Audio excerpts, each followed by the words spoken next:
Hello, Saji. Hey, Peter. How are you? I'm doing very well. You ready to start chapter 25? Let's do it. Okay. Chapter 25 is called Leaving a Legacy. And I love that. The question that we left with was, what is a legacy that you're going to leave, and who is modeling their life after you? And of course, I'm going to use an example that I would like to be remembered, my legacy, to be a great husband, a great father, and a great leader, and that I helped a lot of people to find their own gifts. And the person that is modeling their life after me is, of course, my daughter Katie, who's a chaplain and a religion teacher.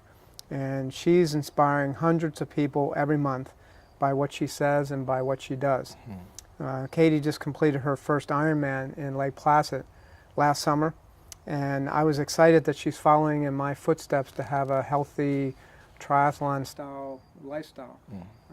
But I'm more excited that she is becoming a leader, and she's acting and behaving as a leader and inspiring many people.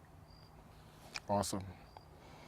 So the takeaways, the key takeaways in this chapter, there's a quote on the chapter on page 99 by Shannon Adler, and the quote goes like this: "Carve your name on the hearts, not tombstones. Legacy is etched in the minds of others and the stories they share about you."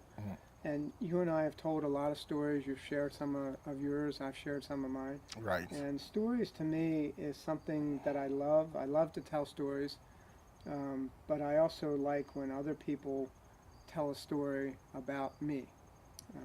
And I think that's even better than having a street named after you.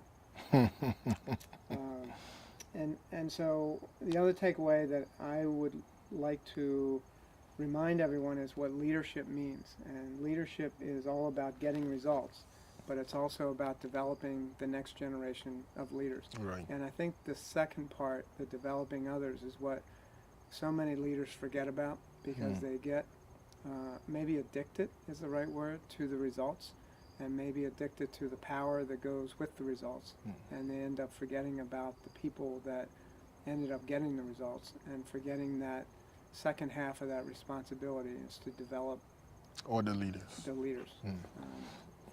And the last takeaway would be just the idea of leaving a legacy is such a great example of Stephen Covey's second habit called begin with the end in mind. Begin with the end in mind is to figure out what you want the result to be. So legacy would be figure out what you would like to be remembered for. What would you like your life to be about? And an example of habit 2 would be to have an agenda for a meeting, or something as simple as going to the grocery store and having a shopping list for the grocery store. And the example I always like to use is, can you imagine what happens when you go to the grocery store and you're both hungry and you don't have a list? What do you think will happen?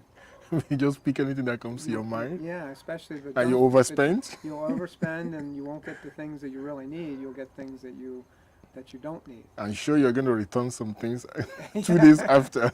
Yeah. So I think habit 2 is a really is a good example. And so the best example of habit 2 is what happens when we try to live our lives without a purpose. And the purpose is the mission statement that we've talked about Right. in previous videos. But living your life with a purpose kind of ensures that you will have a legacy to leave to others and for others to follow you. So the key point that I'd like to leave everyone with is on page 111.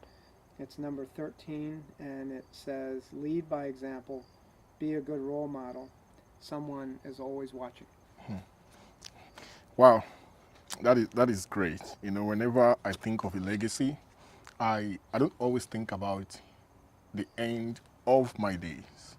I think about today, because I always say that the legacy I will leave is determined by how I live each and every day.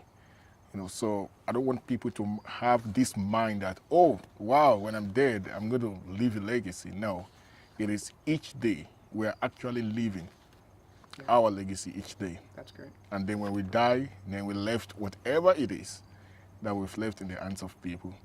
And I love the way John Maxwell puts it. He said, every leader should have a life sentence. Like this is what you sentence your life to. This is what puts you behind bars. And this is your purpose. And you serve that life sentence every day. So thank you so much. And I really hope leaders are paying attention to really that. And the most important thing I love from your key point is someone is always watching. I like that. Thank you, Sergeant. Awesome.